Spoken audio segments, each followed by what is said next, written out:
Hello everyone, thank you for joining me here on the next episode of Vegan Please TV.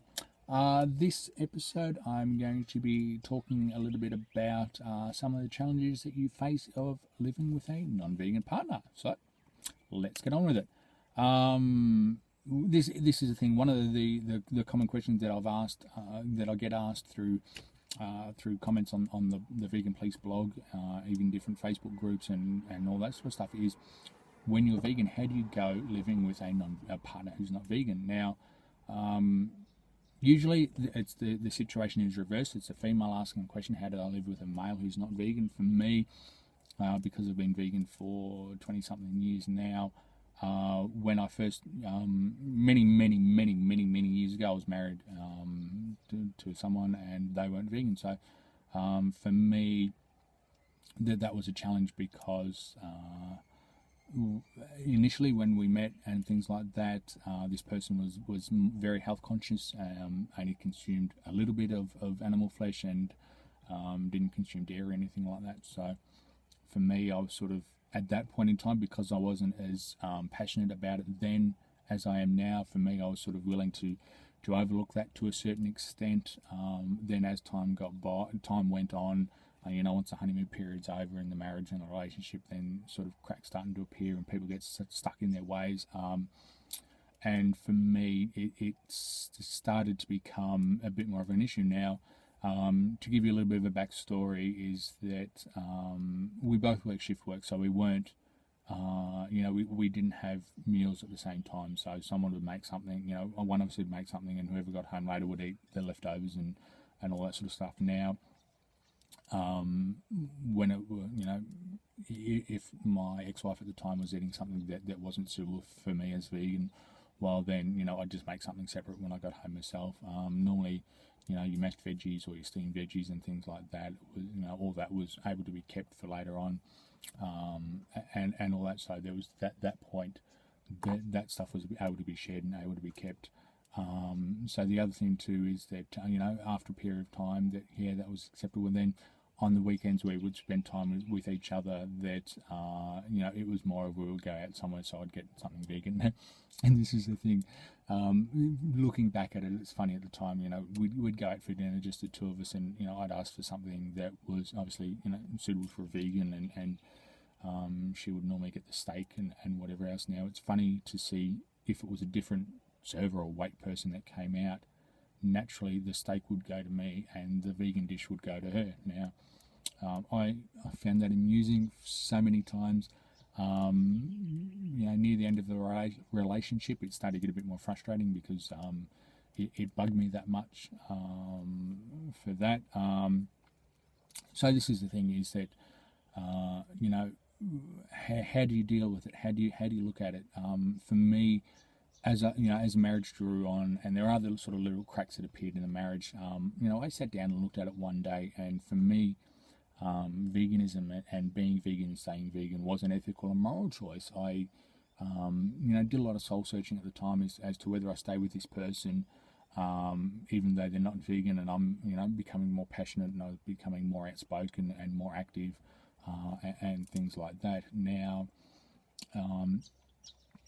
for me, I looked at it two ways, is that I either keep quiet about things and allow them to continue doing something that I don't agree with morally or ethically, and, I find wrong, or do I, do I separate and we go our own separate ways. Now, asked a few people about this, and the whole thing was that, if you love each other, you'll get your way through it and all that sort of stuff. Well, that's a load of airy-fairy bunkum and mumbo-jumbo and whatever else. Share. Sure, it may work for a while. There will come a time when you think, well, no, what they're doing, I don't agree with. And that's where I was at with their marriage and relationship. Well, I wasn't comfortable with them. Here I am, passionate about veganism, animal rights and equal consideration for other animals. Yet here I was, someone that I cared about, sitting down and doing something that I found morally reprehensible. Now, looking at the soul searching part, if the ex-wife the wife at the time, if she was a problem gambler, That's a socially acceptable. Not social. Gambling is a socially acceptable thing. If they're a problem gambler, people would say, "Oh, yeah, that's fine, divorce them." If they were had substance abuse problem, yep, that's fine. You're doing the right thing by cutting, separating from them, blah blah blah blah blah. If they were doing the dirty on me, cheating on me, sleeping with someone else or chasing someone else or whatever else, you think, yep, that's all right. They've done the wrong thing by you. Do it. Or when you tell someone, hey, I want to separate from this person because they're not vegan, people, oh no, what, you're doing that because of what they eat? Well, no. For me, it's not what they eat; it's who they eat, who they wear, who they're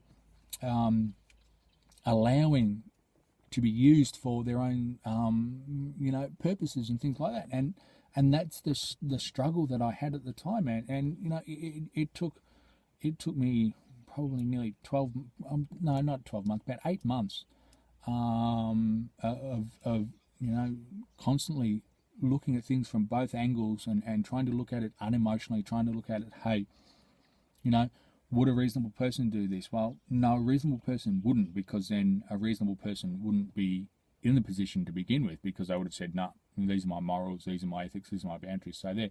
On the other hand, a reasonable person wouldn't look at someone that's different than what they are.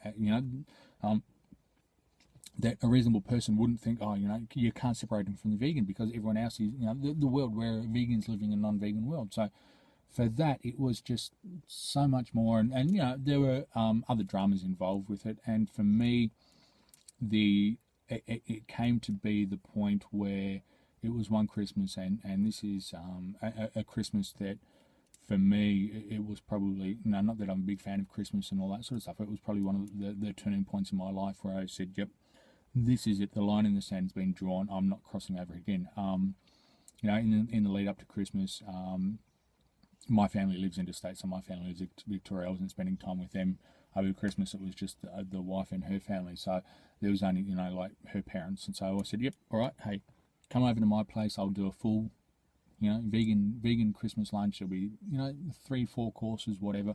I'll make the whole lot at home, we'll just do it there.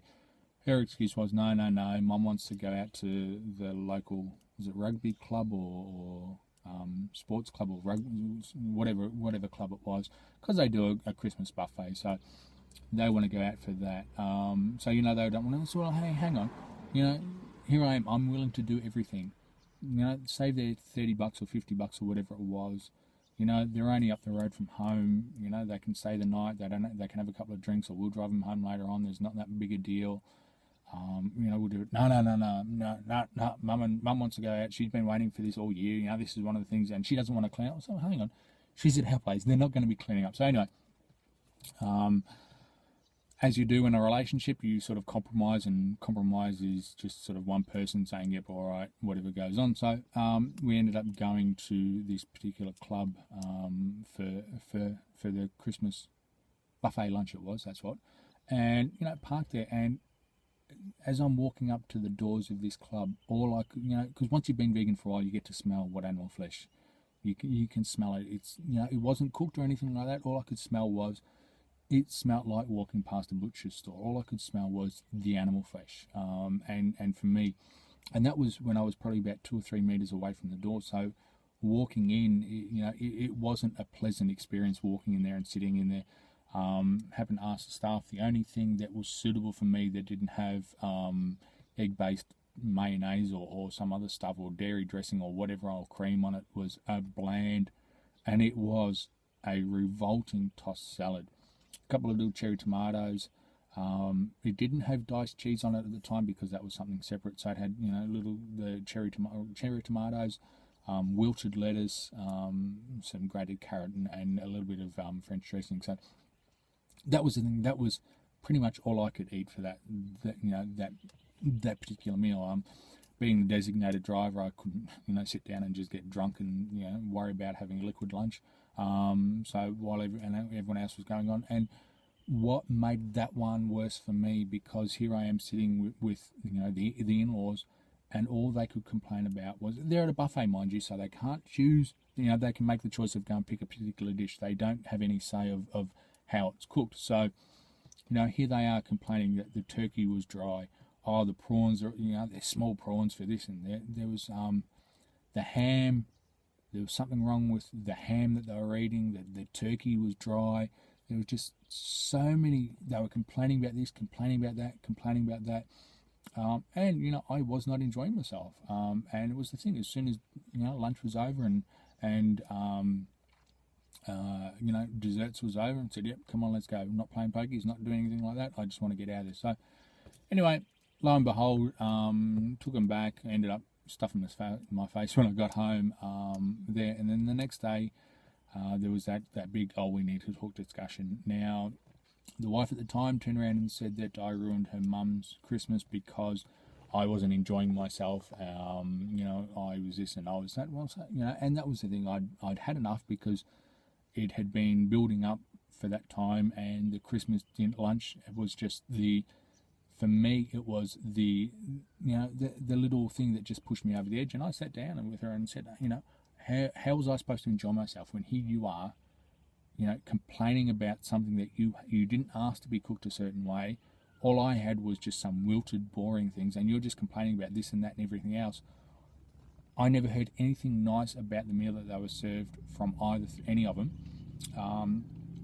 And it's the thing, and I pretty much said to her then, and there was a bit of yelling and ranting and raving and all that sort of stuff, as happens when people get told things that they're not comfortable with hearing. And basically I said, I drew the line in the sand and said, I can't do this anymore. Unless you go vegan, I cannot continue the marriage. So she said, what do you want me to do? So, well, you need to go away, go and stay at your mum's place for a couple of days or a week or whatever. Come back, we'll have a look at things in New Year's, because we were doing, I think we had something planned for New Year's. Spend time, think about whether it's something that you want to do or not. And all that sort of stuff. Now, I'm not saying what I said to her at the time. I don't expect you to go vegan overnight. What I expected you to do was to be more considerate of the choices, the ethical and the moral choices that I made. As it happens, one thing led to another. At that point in time, no, she wasn't willing to give up her meat and her eggs and her bacon and her liver and all that sort of stuff. So it was just, that was the end of it. So for that, since then, the steady relationships haven't been with people that weren't, with females who weren't vegan. Gone out with a couple of dates with people that aren't, but you just take that as, you're just having dinner with someone, or you're having lunch with someone. Same as I go to business meetings, you're just sitting down there. You're not vested in it as much as that. For me, I don't believe it is, because there comes a point in time where what's more important with you, the love that you believe you feel for that person, or your ethics and your morals. And for me, my ethics and my morals, and they make me who I am. They are something that I'm no longer willing to compromise on. And it's the thing, that's not what I'm willing to betray. I'm not willing to turn my back on it, because that's who I am. I'm vegan. I'm not going to try and gloss over and say, but I love that person. We can make it, or I can convert them to veganism later on. Well, that doesn't even equate into it. If they're spending time with me, if they're an important part of my life, then they need to accept what my choices are. They need to be considerate of that. So anyway, that's the thing. Some people say it can work, others say it can't. My view is, I'm a little bit stubborn now. I'm 40. What am I? 43. 43 now. So I'm getting a bit crusty old fart. I've got enough grey hair. I think that warrants me being grumpy. For me, it's my morals and my ethics. That's unquestionable. Can't get past that. So. Let me know your thoughts. Have you been in a long-term serious relationship with someone who wasn't vegan? How did you make it work? Did it work? Was the veganist, non-veganist, was that a contributing factor in the relationship ending? I think that's about all I've got to waffle about now. So anyway, as I said, thanks for watching. This was Vegan Please TV. Descriptions, everything like that will be down the bottom. Thumbs up, thumbs down. You know the deal. Drama. And all that sort of stuff. So Thank you for watching, and I look forward to having you join me on the next episode of Vegan Please TV. Bye for now.